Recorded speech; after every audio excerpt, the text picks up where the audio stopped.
Hello everyone, you are watching Learn Easy with us. We provide educational and training videos every day. To stay updated with our latest content, please click the subscribe button and hit the bell icon so you never miss a video. Please share your valuable feedback in the comments below after watching the video. Without any delay, let's get started. Ready? Let's dive into today's topic.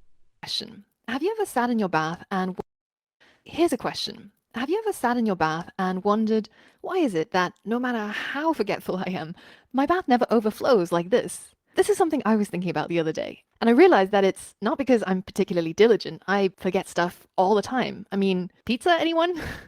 It's what my pizzas usually look like. But the reason why our bathtub or the sink doesn't overflow is because of this fantastic piece of engineering, the overflow.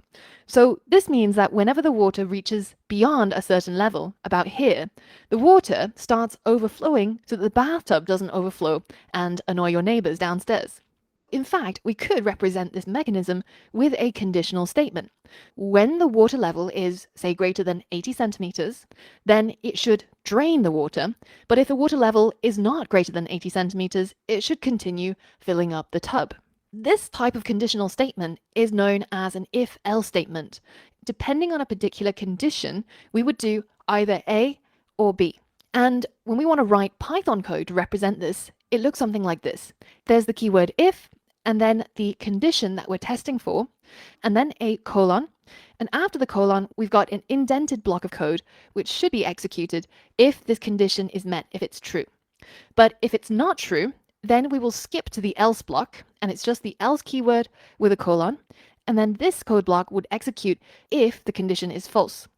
So we could represent that previous bathtub situation with code that looks a bit like this. Let's say our water level is at 50 centimeters, and then we would test if the water level is greater than 80 centimeters. Well, if that is the case, then we should drain the water. But if it's not greater than 80 centimeters, in other words, else, well, in this case, we should just continue filling up the bathtub. Let's put this into practice with a real life problem.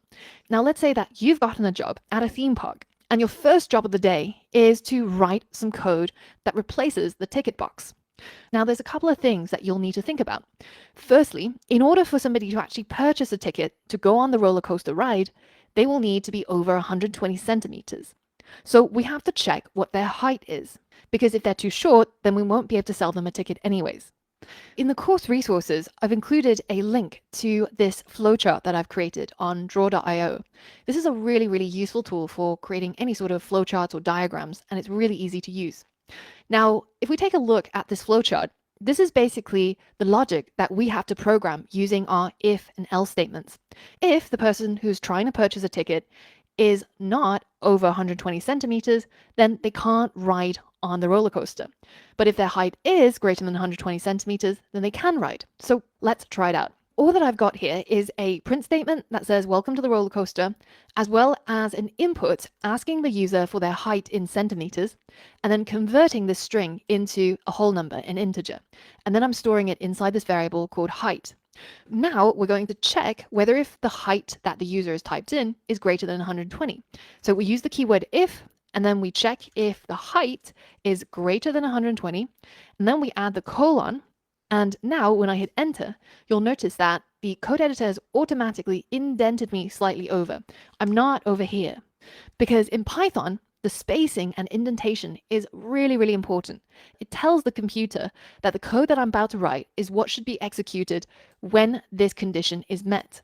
So what should happen? If your height is over 120, then we will just print you can ride the roller coaster. But what should we print if height is not greater than 120? Well, in this case, we would use the else statement to catch when that happens. And it's really important that you don't write the else here, because this is indented over. Instead, you want it to be at the same indentation level as the if statement. These two are essentially a pair, if and else. Now, after the else keyword, we again add a colon, and then we hit enter, and we're now indented again. And here we can write the code that should happen if this condition is false. Sorry you have to grow taller before you can write. So the really important things here are the condition, which we're testing for, is the value of height greater than 120. the syntax of this code, so the keywords if and else, as well as the colons that come after each of these lines. And finally, also the indentation. Everything that is indented after the if is a block of code. So this is indented and it's effectively inside this if. So this line of code lives inside the else statement. This block of code lives inside the if statement. And if you mess up on the indentation, then you're probably going to get an indentation error telling you that this line, 5, probably should be indented. But when we do actually correct it and we hit run, let's say that our height is 130 centimeters. Then we get back, you can ride the roller coaster. But if our height was, say, 90 centimeters, then we get a different outcome. We get, sorry, you have to grow taller before you can ride.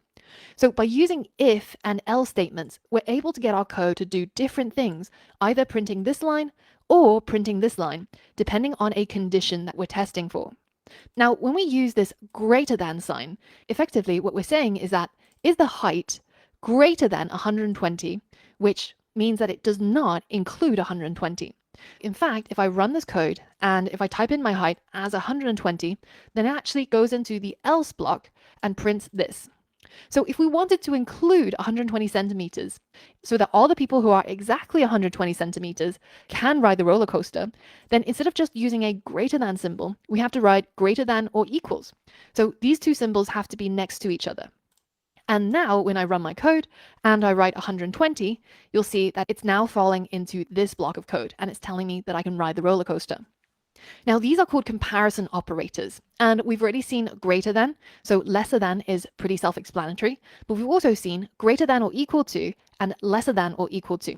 So if you want to include a particular number or a particular value, when you do these comparisons, you would be using these instead.